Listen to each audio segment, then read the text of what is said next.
Attention on deck. Welcome to the Warships Podcast with your hosts, Kelorn and Kami Samurai.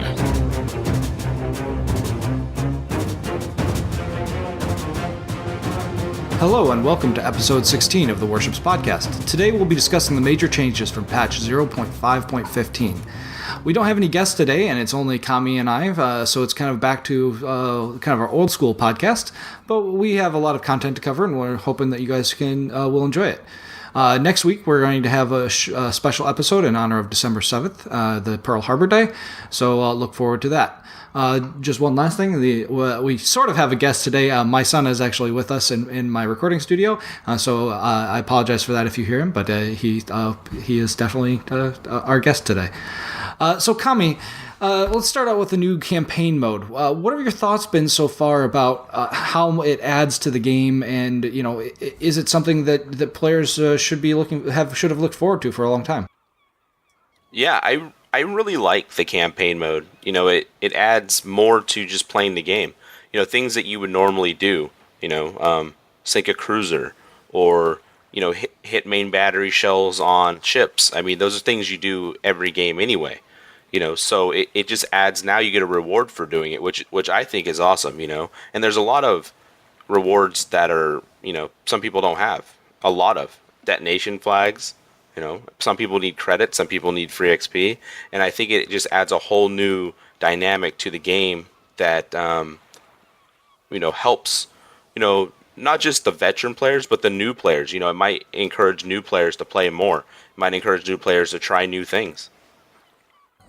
I have dabbled in both the veteran, the honorable service campaign, as well as the new player campaign, and both of them have been quite enjoyable for me. I like a couple aspects. I like that you can choose to do the things that you're good at and aren't forced to do things that you might not like to do. So if you like playing battleships and things like that, there are ways that you can do it without having to get torpedo hits or things like that. But if you like to do destroyers, you can get missions that have to do with how you play as a destroyer, getting torpedo hits, spotting things. There have been a few jokers in the deck. The one that comes to mind is the one in the honorable service campaign that you have to be the first person to spot 2 destroyers in a match in a battleship. Now, I admit I may have cheated a little bit and used my my Frederick de Grosse as a way to use the hydro and spot it that way, and that worked out for me. But it's definitely pushing people together and having people do things in matches that you might not expect. So I feel like it gives a lot of cool rewards, but it's also changing the way that people are playing the game in ways that I didn't really expect when I saw it in the patch notes. So have you noticed people doing things that you might not have otherwise have done? Yeah, actually yesterday, it's funny you mentioned, that you did that with your curve first. We had a well-known forum troll person that people aren't a fan of actually say, I'm trying to spot 2 destroyers, and he charged into B and died in a battleship in an Iowa. So yeah, I can see where it's been good for some people and bad for others. I mean, don't try to put yourself in a position that you're going to hurt your team. But, I mean, I can understand there are times where you're like, hey, I know there's a destroyer in that smoke. Hey, I'm going to go find him. That's perfectly reasonable. But don't be one of those people that just like, oh, I need to spot 2 destroyers and just charges in the middle of the map and dies. I mean, you didn't do anything to help your team. And honestly, when it comes down to it is, I find that it's great to get personal accolades, but to me, winning as a team is more important. But a lot of these missions, and I'm only up to I think I'm only still on the first part of the honorable campaign, and it forces people to do things that they may or may not do. But there's enough of I think they're called pins. There's enough pins that I think there's 15 total pins per level, and you need I think 10. So there's enough pins for you to do some things and avoid some things that you may or may not want to do. I completely agree. And I'm on the last mission of the Honorable Service campaign for that one. And then I'm actually, I think, on number 4, number 5. I'm on the final task of number 4 for the Science of Victory, the intro campaign. And the thing that I like is that I like that I get to see the rewards of what I'm doing. So like if I want a specific reward, I can be like, oh, I want those XP flags that task is giving me. So I'm going to go and do that. I mean, it gives you an alternative way other than the ways before to get flags were often difficult, or things that were things that you didn't want to have happen to you, like getting det flags by getting detonated. That always felt awful. I mean, it was kind of like a sop reward for it, but it's still not something that you want to do. But now if you can see, oh, that task that I need to land 3 torpedo hits gives me det flags, so I'm going to do that so I can get the det flags that I want.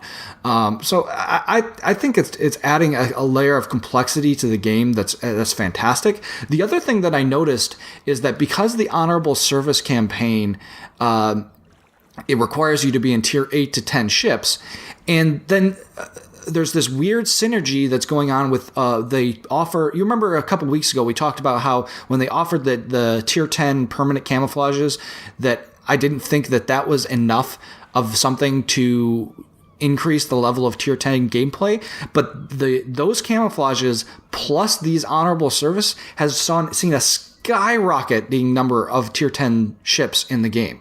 I've been astonished by the number of tier 10s that I've been seeing, and it's actually made the gameplay really quite interesting lately, for me anyway. Have you seen that as well? Yeah, I stream almost every day, and we play a lot of 10s, and lately we've seen, since the release of the premium camo, and now with the campaign, like yesterday we played, I would say we probably played maybe 10 to 15 games at 10, tier 10s, tier 9s and 10s, and I saw an enormous amount of 10s, and it's made the gameplay a lot more fun. So yeah, I think that the increase in tier 10s is going to make things better for everybody. I think it's going to increase the kind of the dynamics of what's going on in the game, and I have to applaud them. This was a way of getting the tier 10s to be more played that I had never really thought of. So I kind of applaud Wargaming for coming up with this solution. Yeah, and what it says is, the 2 campaigns will launch alongside the update, which they did. But that means, I'm guessing in the future there will be even more campaigns for everybody to do. I mean, these 2, of course, are the first 2, but I would expect that they're well received. I haven't really seen, many complaints about them, and I don't think there should be anything really to complain about. I mean, for playing the game, you get rewarded with other things, and that help the game. Like you said, with det flags. I mean, I know everybody that I play with. I know a lot of people, I don't like people that are, playing tier 4s trying to get detonated so they can get det flags. Now you have a way of, you can look at each individual pin in the mission and, in the campaign, and you're like, oh, I need to do that so I can get those det flags, or I need to do that because I need, XP flags or credit flags, and I really think it's a great addition to the game, and I hope they continue to build upon it. I hope it doesn't, kind of fall to the wayside like team battles. I completely agree, and I've seen that there's no end date in mind for these campaigns, so I assume that they're going to be either permanent or semi-permanent.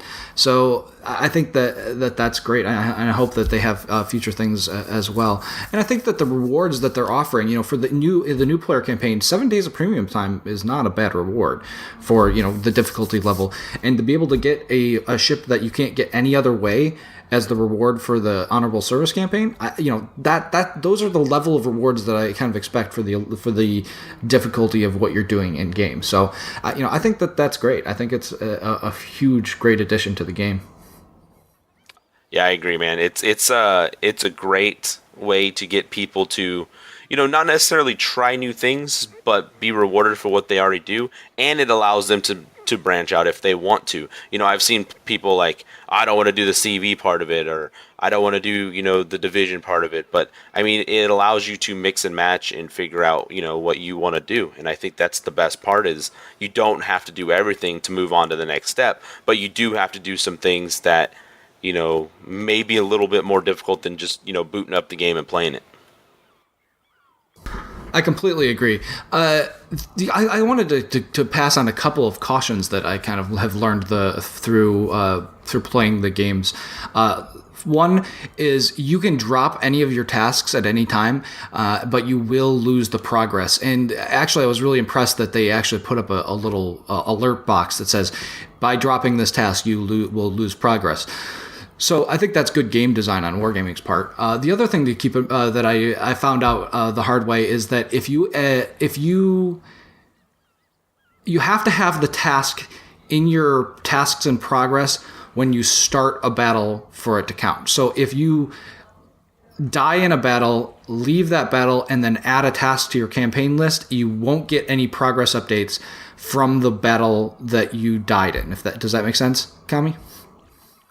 Yeah, it makes perfect sense. Just make sure what you're trying to do, you have it put into your campaign, selected in your campaign before you start the battle. I mean, it's, just if you're trying to, spot 2 destroyers, you know that's what you want to do. Make sure you have that selected in your little box before you start the battle, because it'd be a bad thing to do that task and then not be credited for it. Yeah, I'm excited to see kind of what else they do with the campaigns in the future. If that's an avenue for maybe even we're getting the ARP ships again here in December, and we'll talk about that a little later. We have some things to talk about there, but I feel like the campaign would have been a much more rewarding way to earn those ships than the way that they did it originally. Yeah, I'm not a big fan of the ARP ships, but this is an interesting way to get rewards. So like with the honorable service reward at the end, there is a premium. So I think it would have been cool if they would have done the ARP that way too, because you would get a lot more rewards along the way. Plus, there's a lot of people that want to get those ships, and then it's kind of like it's like double the fun. You get rewards along the way, and then at the end you get what you were going for, instead of just getting damage or getting experience or some of the pretty basic things they did for some of the ARP ships. I mean, originally, of course, with the ARP ships, they were very missions were very, I think, outlandish, but we'll talk about, I guess, ARP when we get to ARP. Sounds good. With that, I think we should switch over and talk about the Japanese DDs a little bit. So there were some pretty major modifications to the Japanese DD tree, which I think have been needed for a long time, especially after a lot of the nerfs that came into the Japanese DDs. What are your kind of overall feelings about the DD changes before we kind of narrow down into any specific ships? I don't know. I don't really play IJ and DDs. I just find them to be annoying. But I think the changes were needed. I don't know about some of the ships specifically. I did see a lot yesterday. I mean, there were a lot of destroyers being played, which is expected with the new ships coming in. But the one that I find interesting is the Fubuki at 6. I really find that to be an interesting change. It's interesting because so many of the player proposed changes to the IGN tech tree had been moving the Fubuki to tier 9, and then Wargaming turned around and did the opposite and put it and dropped the Fubuki by 2 whole tiers. And as soon as I saw that actually, believe it or not, that was the one decision that made me say, oh, I want to spend some time grinding the IJ and DDs before the patch comes out, because I want to play the Fubuki at tier 6.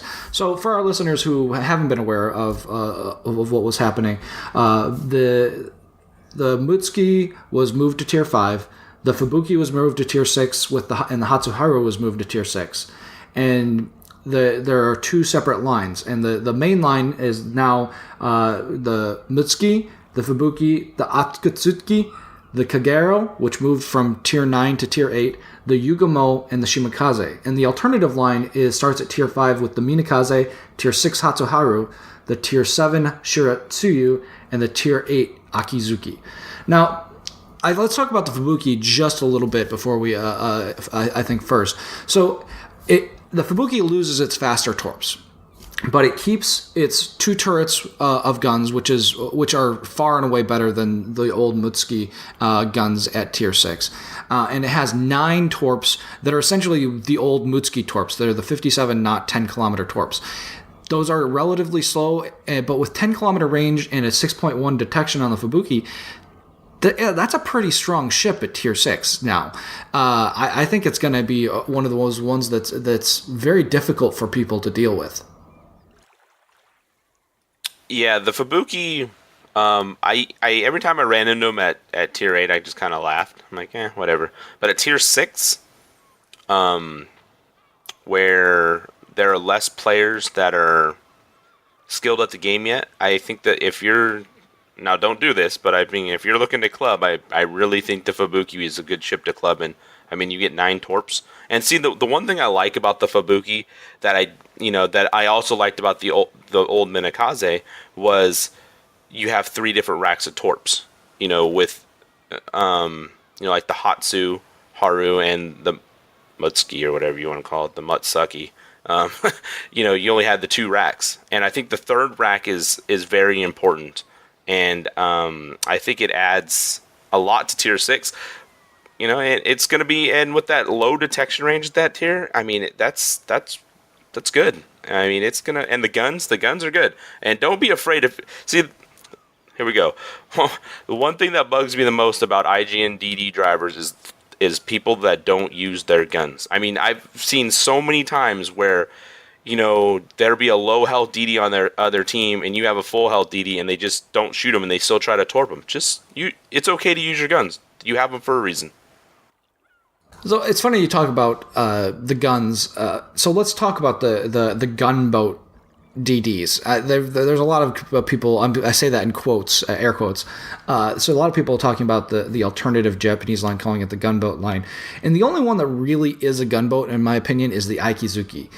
And the Aikizuki is really an interesting ship to me. I've been playing with some people that I have not personally played with. I've played against it, and I've played with some people that do have it in my division. And, they described it as a mini version of a Minotaur. And I can see totally what they mean. It is a ridiculous ship. One of the things that they told me about it is that it's a fantastic ship to fire AP rounds against other destroyers in, because the velocity is so high that it gets good damage against other DDs. Have you played against any Akizukis yet, Kami? I've seen a couple. I've honestly, they were just annoying to me. I honestly didn't feel like they did much to me. But maybe that was just because I was in a battleship or something. But I mean, I could see like the way that ship is set up that it could be very fun to play. I don't have one yet. I don't know if I will get one. But I mean, I'm pretty sure there'll be plenty of people that can make the newer ships work, plus the older ships that they've made changes to work. The one ship that I have seen a lot of is actually the Yagumu. I've seen a lot of those. I mean, I saw yesterday we had a game and there was like 6 of them in it. And I don't know why. I mean, maybe that's just because it was the new flavor. I have a bit of an insight into that. And the reason and it's a great thing to bring up in tandem with the Aikizuki, because both the Aikizuki and the Yugumo have the highest shell velocity in the game of 1,000 meters per second. They're actually faster than the Moskva shells. So what that's doing is giving you a very flat trajectory, and it's giving you great penetration. The Aikizuki can fire once every, I believe it's 2.5 seconds, if you have it set up correctly, with the AFT and BFT. And at that point, you're just wrecking people across the board with when you have the HE. The HE has a base fire chance of 5%, but you can raise that up to 8 or 9% with captain skills and flags. And if you do that, you're firing so many shells so fast and so many of them hit that you just can't help but set fires. And the Yugumo is the same way. That makes sense. I know we have people in OP Gaming that previously had set up their Shimakaze as gunboats, and now that the Yugumo and the Akizuki, I can definitely see where the guns are definitely important, and hopefully people realize that they can use their guns with the changes that they've made. And 1,000 meters per second. That's crazy.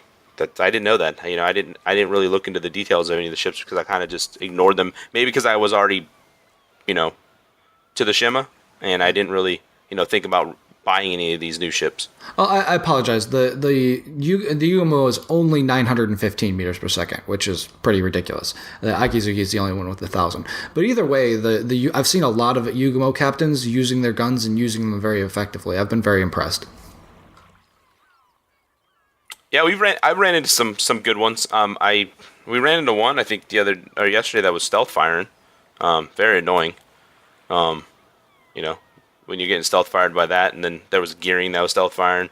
But It's funny because in a match today I saw Yugumo and a gearing both stealth firing, and the Yugumo was far more effective. Just because the arcs were flatter, and the gearing just missed. He fired hundreds of shells, but the Yugumo just was hitting constantly and ended up getting the kill. So, I think that people underestimate the guns on those ships, kind of at their peril, if you know what I mean. Yeah, I agree. And real quick, about the Minakaze, thank you, Wargaming. Now I don't have to see as many. Man.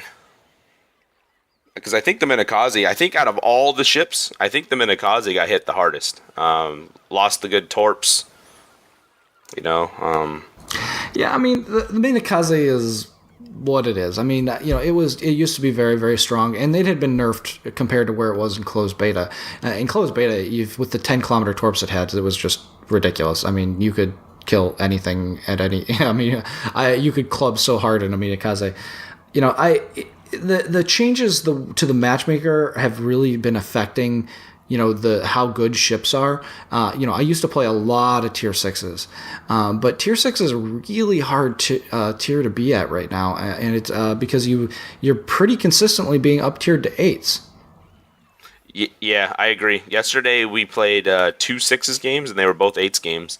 And like the way I run my stream, I typically do a couple warm up games that used to be at tier 6, but now we do 7s because 7s is kind of the sweet spot I think now where you get some pretty even. I mean, you'll see some 8s, you'll see some 9s, but typically you see a lot of 7s games.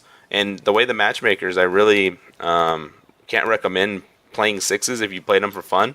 I recommend 7s, and 5s right now are awful. I mean, they're terrible in the game, and I really think Wargaming needs to look at that because tier 5s.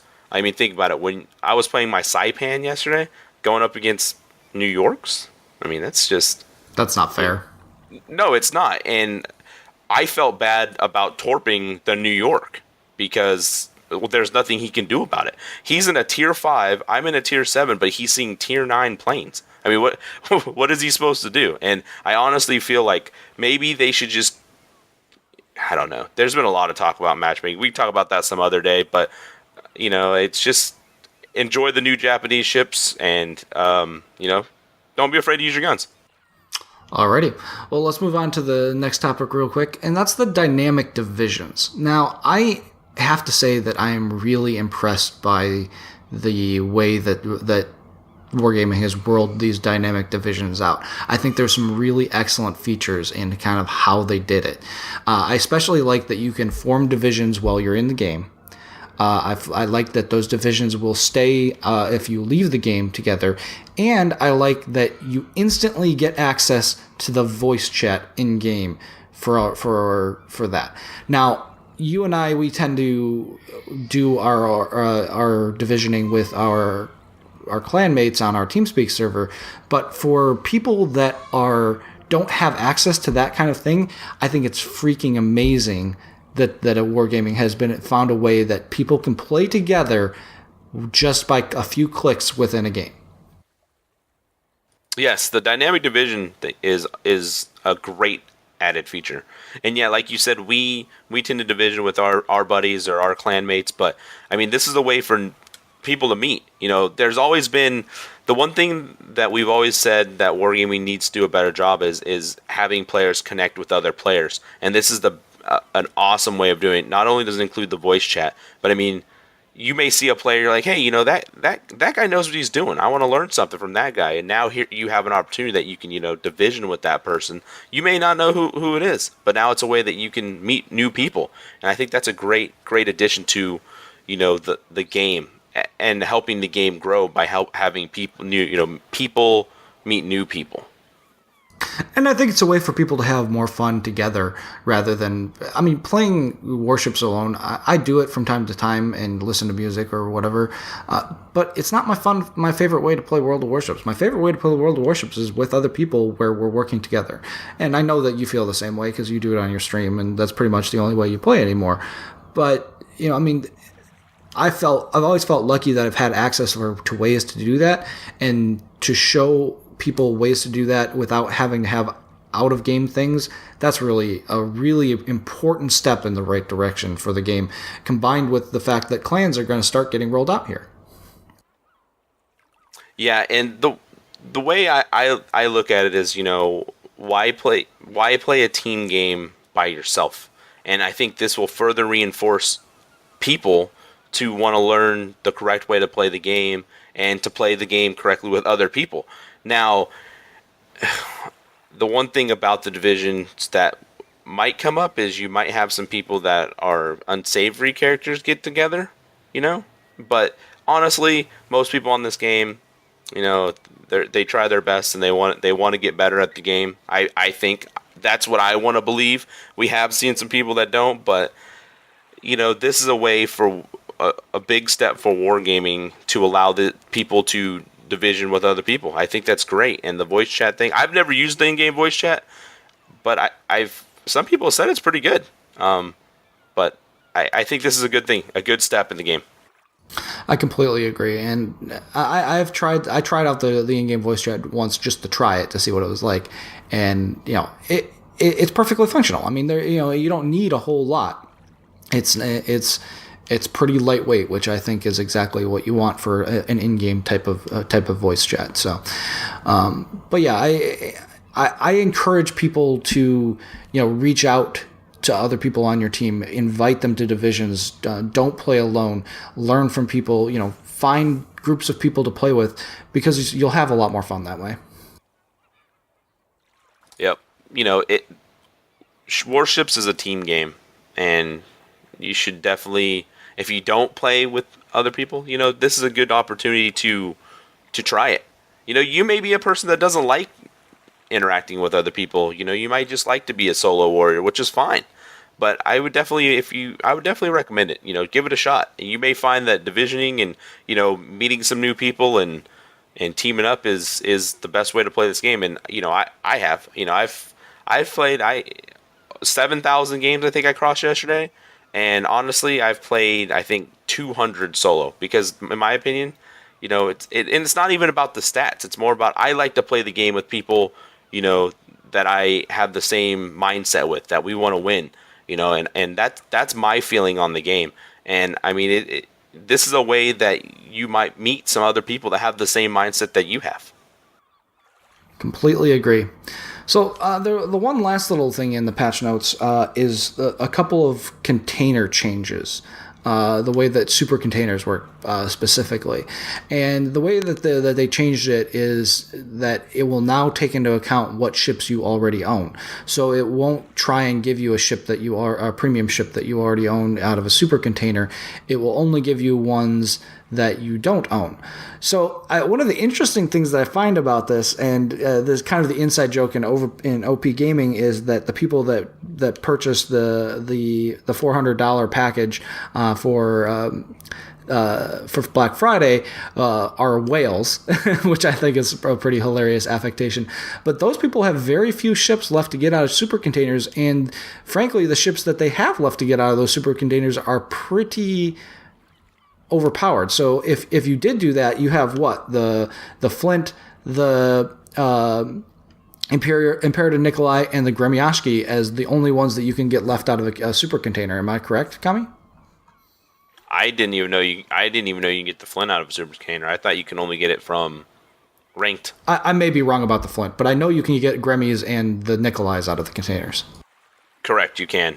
And my thinking on this is, I think it's good. I think, that you shouldn't, honestly, you should get a new premium before you get one that you already own, because I think it's more rewarding.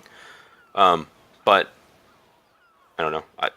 Super containers are so random anyway. I think I've gotten maybe 5 of them, since they've came out, and they've all been like Victor Lima flags. So, I think I know one person that's gotten a ship. I know some people that have gotten ships. I know people that have gotten the credit containers, and I know somebody that got premium time. I think I like that they are rare to a degree. I think that getting huge rewards all the time just kind of takes away from the idea of the game of that being special. So I think it's a good balance. I know a lot of people complain. They think that the super container drop rate got nerfed. It's so hard to tell. Maybe they had a problem with it. I have no idea. But I think that it's about right. So because when I see a super container, I get excited. Yeah. When I see a super container, I'm like, oh, what's in the super container box? And then it disappoints me. But at least I get excited to know that I got a super container. And I think if, like you said, if they're too common, then they lose their oomph. They lose their their awesomeness of getting a super container. And yeah, you might get a super container when you open it and you're like, oh, credits. I don't need any credits, but at least you got a super container. I mean, there's some people that that I know that haven't got a super container in a couple weeks. So, I think the changes are good. I mean, I don't think there needs to be any drop rate changes or anything like that. I think they need to stay rare because they are a quote-unquote super container. Completely agree. So that kind of takes us to our last topic for the day, the ARP missions for December. Now, I have a couple of thoughts I wanted to run by you on this. One of the reasons why I did the ARP missions originally is that I kind of felt like they would never be offered again, and that I really wanted to be able to get some of those ships just because I figured they'd be one-off. And particularly the ones that were more difficult to get, I feel a little bit like Wargaming made it a little too easy this time to get the ships. Do you know what I mean? I think that there's really nothing special that you have to do. They kind of lose some of their oomph. But one thing that I did notice is that when you get the additional captain, or the captain that if you already have the ship, so like I had the Congo and I got the Congo again today. You don't get any bonus for getting the Congo, but you get a 10-point captain. That 10-point captain goes into your ship, but your old captain, so if your old captain had more than 10 points and you want to use that one, you can switch out back to that because it's still there. You just get an additional 10-point captain, which suggests to me that now you can have 2 different setups on your ARP ships. So you can have a setup that's pure torpedoes, or you can have a setup that's pure AA, and have 2 different captains, one of which is whatever you trained to before, and now one of which that has 10 points to do whatever you want with. Yeah, I originally thought that the ARP ships, if you missed them, you missed them. I didn't think they were coming back. But to me, whatever. Yeah, you know me, I'm not a big fan of them, but I think that it's cool that people enjoy them, and I'm glad they brought them back for the people that do enjoy them. But to me, I'm pretty indifferent on them. But that is kind of cool that you get a different captain, and then like you said, you can set them up different ways because then you can kind of rotate them through, try different things. But I mean, other than that, I don't really have many thoughts on the ARPs. Fair enough. So, I mean, I enjoy having them, and they did say that this is going to be the last ARP event. This is the end of their association with the ARP people. So, a lot of people are speculating that maybe they'll have an association with another group or something, another show or something like that in the future. So we'll see. Who knows? I think that things like that are important. And they increase people's excitement for the game. It brings people into the game that might not otherwise play it. So, all that stuff I think is good. So, even if you don't play the ARP ships, I don't think that there's any reason to be against their having an event like that. Does that make sense? Yeah, I'm not against the event at all. I just don't play them. I think they're good. for the exposure of the game. I think Wargaming's done a good job of finding another, game that has similar, like name, kind of like a similar interests and bring them together. And I think that's good, because I know there's a lot of people that, like the anime and like, all of that. So, I mean, for Wargaming to bring that in, I think is a good thing for them, as a business. But, to me, I just like to play the real ships, the regular ships. But I know there are plenty of people that, like the ARP ships, which is good. And I think, that just adds more players to the game. Well, a couple of nice things about getting them, for even if you're just going to turn around and sell them for whatever reason, you get the port slot. It's a free port slot at the lowest common denominator. So that's a bonus even if you don't keep the ship. So I mean, it's something. I thought that the ARP ships, I don't think you can sell them, can you? I don't. Maybe you can't. I don't know. I don't. As far as I know, you can't sell the ARP ships, and you can only see them when you have the the port on. Other than that, they don't. I don't think they count. You are correct. I just tried. You cannot sell them. So, well, whatever.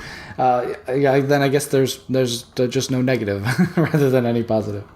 But the thing that I liked about them is that I didn't keep a regular Congo. I didn't keep a regular Myoko. So I don't have to keep those ships in my ports. I can use the ARP ships kind of in lieu of keeping those ships in my port if I wasn't going to otherwise. Yeah, they have their uses, and I know a lot of people love to play them, which more power to them. But I don't. But it allows. I know it allows some people that don't have an Atago to play a ship that is like the Atago in the Takao, which is cool. And I encourage, if you don't have an Atago, to go ahead and do the ARP mission to get to the Takao, because I believe it's being allowed to be gotten again. Yes, you are going to be able to get the Takao again, and you're going to get a 10-point captain to go with it. So, I've personally been grinding up my Takao captain, with the double XP that we had over Thanksgiving and things like that. I really enjoy playing the Atago. I really enjoy playing the Takao.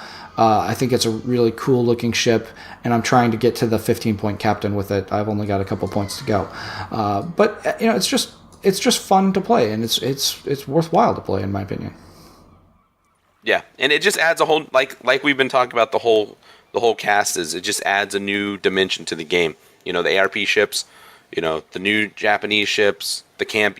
They've done a really good job. Wargaming has in keeping the game growing, keeping the game advancing, and keeping people's interest. Because the thing that you run into, I think, and I ran into it a little bit with this game, is when there's not new content and there's not new ships, it's hard to keep playing the same things you've been playing.